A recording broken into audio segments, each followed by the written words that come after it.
Hello बच्चों, let's read the question. The question says a particle of mass 1 kg has velocity 2 metre per second.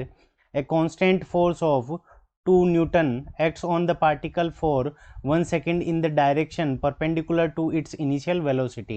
Find the angle between velocity vector and displacement vector of the particle at the end of 1 second. Option A 45 degree, option B 90 degree, option C 30 degree and option D none of these. ठीक है बच्चों. सो इस question के अंदर हमें क्या दे रखा है कि सबसे पहले एक पार्टिकल की initially time t is equals to 0 के ऊपर इस डायरेक्शन के अंदर वेलोसिटी थी x डायरेक्शन के अंदर, वो कितनी थी 2 मीटर पर सेकेंड. अब यहाँ पे इसके परपेंडिकुलर मोशन के परपेंडिकुलर हमने एक फोर्स लगाया. सो यहाँ पे हमने ये फोर्स लगाया तो इस कंडीशन के अंदर ये पार्टिकल ऊपर की तरफ जाएगा. सो इनिशियली इस डायरेक्शन के अंदर जो वेलोसिटी थी वो कितनी थी 0. तो यहाँ पे फोर्स लगाने से एक एक्सीलरेशन आएगा और यहाँ पे हमारी कुछ ना कुछ वेलोसिटी हो जाएगी. सो इस क्वेश्चन को करने के लिए हम क्या करेंगे, की कंसेप्ट अप्लाई करेंगे. सो की कॉन्सेप्ट. अब की कॉन्सेप्ट के अंदर हम क्या की कॉन्सेप्ट लगाएंगे, तो सबसे पहले यहाँ पे की कॉन्सेप्ट हमारा क्या लगेगा.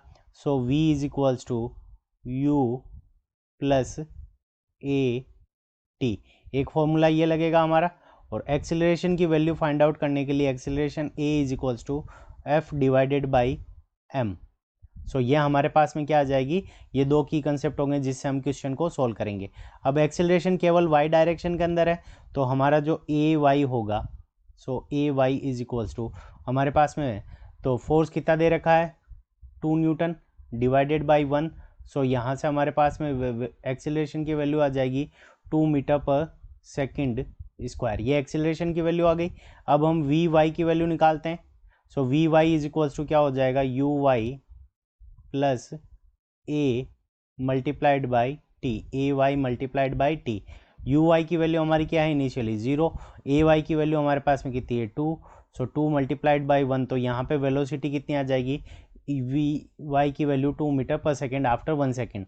तो यहाँ पे इस कंडीशन के अंदर अगर हम डायग्राम ड्रॉ करें तो यहाँ पे देखो हॉरिजॉन्टल डायरेक्शन के अंदर हमारी वेलोसिटी कितनी है after 1 second 2 metre per second, ये कांस्टेंट है. और यहाँ पे वर्टिकल डायरेक्शन के अंदर इसकी वैल्यू कितनी है 2 मीटर पर सेकेंड. तो रिजल्टेंट जो वेलोसिटी वेक्टर होगा वो हमारा यहाँ पे जाएगा और इसकी वैल्यू हमारे पास में कितनी हो जाएगी v इज इक्वल्स टू, तो यहाँ पे वैल्यू आ जाएगी ए स्क्वायर प्लस बी स्क्वायर, तो यहाँ से हो जाएगा 2/√2 मीटर पर सेकेंड. और इसका जो एंगल होगा वो हमारा यहाँ से कितना हो जाएगा 45 डिग्री. तो यहाँ से एंगल हमारा कितना हो गया 45 डिग्री. अब हम बात करते हैं डिस्प्लेसमेंट की.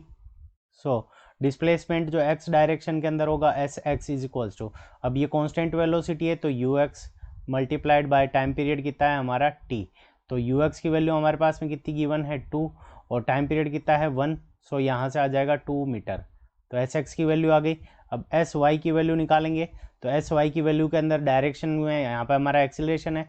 सो s y is equals to क्या हो जाएगा u y multiplied by t plus half multiplied by a y multiplied by t square.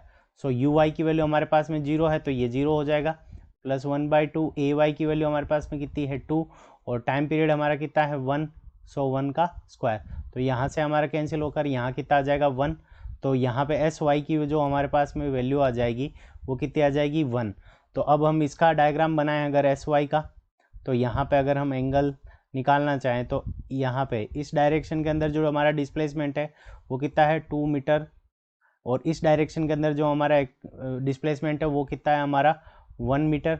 तो रिजल्टेंट जो होगा हमारा मान लेते हैं बीटा एंगल पे है कुछ, ठीक है. सो यहाँ पे ये एंगल हो गया हमारा बीटा और रिजल्टेंट की जो वैल्यू आ जाएगी तो टेन बीटा, अगर हम डायरेक्शन निकालनी है हमें तो tan beta is equals to क्या हो जाएगा. So tan beta is equals to 1 divided by 2 vertical, ये वर्टिकल कंपोनेंट 1 और डिवाइडेड बाय हॉरिजॉन्टल कंपोनेंट तो 1 डिवाइडेड बाय 2. तो यहाँ से हमारे पास में जो बीटा की वैल्यू आएगी ऑलमोस्ट इक्वल आएगी 26.06 डिग्री. सो 26.06 डिग्री और यहाँ पे ये वाला एंगल है 45 डिग्री. तो यहाँ पे अगर वेलोसिटी और इनके बीच में डायरेक्शन, इनके बीच में एंगल निकालना होगा तो हमारे पास में अगर मान लेते हैं कि इन दोनों के बीच में एंगल थीटा होगा. So theta is equals to कितना हो जाएगा 45 डिग्री माइनस 26, ठीक है. सो 26.06 को हम 26 ले लेते हैं तो यहाँ से हमारे पास में कितना आ जाएगा 19 डिग्री। सो ऑलमोस्ट हमारा कितना होगा, एंगल कितना होगा, ऑलमोस्ट इक्वल्स टू 19 डिग्री, जो कि इस क्वेश्चन में गिवन नहीं है। तो ऑप्शंस में गिवन नहीं है, तो option D, none of these is the correct answer of this question. I hope you understood it well. Best of luck. Thank you.